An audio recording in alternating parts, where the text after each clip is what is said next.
In this video, I'm going to share with you 5 tips to help you learn motion design and animation.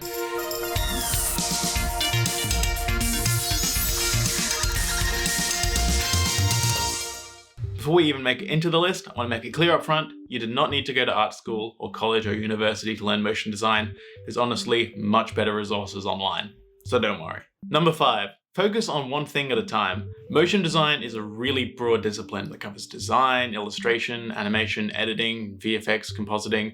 There's so many things, and it can be really overwhelming to kind of be expected to master all of them, especially at once. I find you can start to spread yourself a little too thin when trying to learn all of these things at once, and you don't end up seeing any progression at all in either one of them because it's so small. And the worst thing about that is it can be demotivating to not see any results. I'd say it's better to focus on one thing for a short to medium period of time. Obviously the longer the better, but I'd say a month is a good place to start. And just focus on, let's say, designing in Illustrator for 1 month. And then the next month you focus on typography. And you do that for 12 months, and at the end of the year, you're going to have 12 skills that you've spent a significant amount of time learning. And that's going to add up to a more significant progress than just learning a different thing every day. It doesn't mean you can't learn other things during those periods, but having one key thing to focus on, I think, can really help. And each one of those months can be a little brick that you can start building your motion design house with.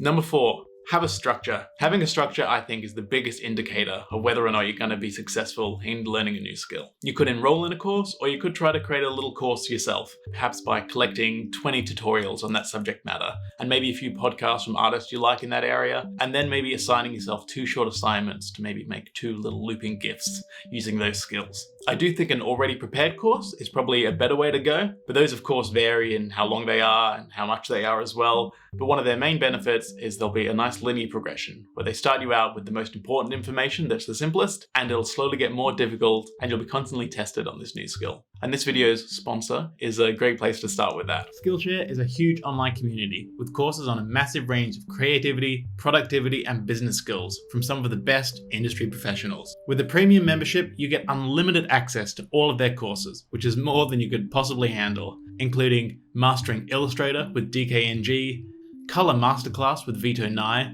which I'm still dying to watch, and Animating Ease with Jake Bartlett.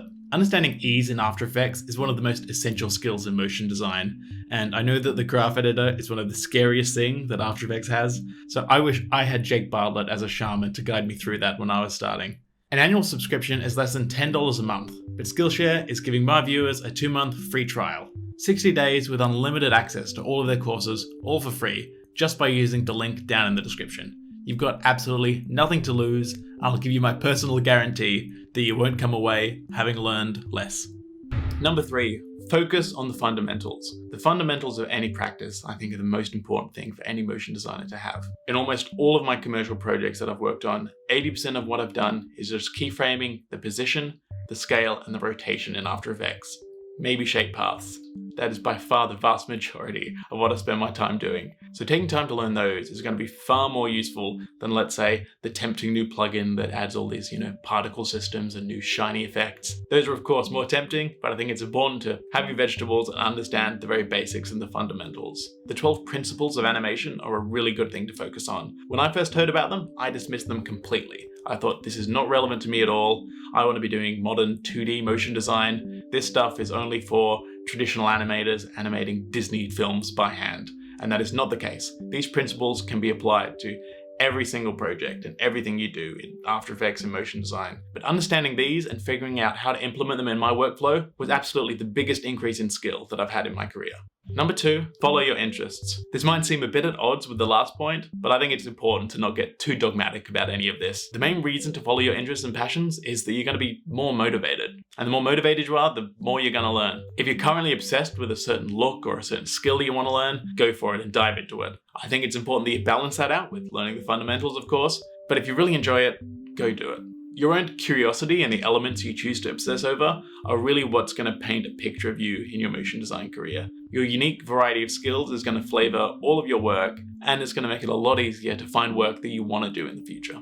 And number 1, don't forget about design. Design is more important than animation. The more I learn about animation, the more I understand that if the design isn't good, the animation won't be good. You can put the wildest animation, crazy cell transitions and everything, but if the structural elements aren't designed well, it's gonna look crap. It's much better to have a really well thought out design and then only have some subtle, simple animations. That's going to make for a much more impactful scene. Of course, great design and great animation is the best combination, but in every project you're going to have to choose how much time you spend in design versus animation. And I think more time spent in design is a better investment. And the more time you spend in the design, the less you're going to have to sell that concept in animation. Because if the design's good, you won't need much animation to keep people entertained and hold their attention. The design will do that all on its own. I do think though that design is a much harder skill to learn, mainly because it's more subjective and artistic, I guess, and whereas animation is a little more technical. But if you're just starting out in design, I think focusing on hierarchy and structure, composition,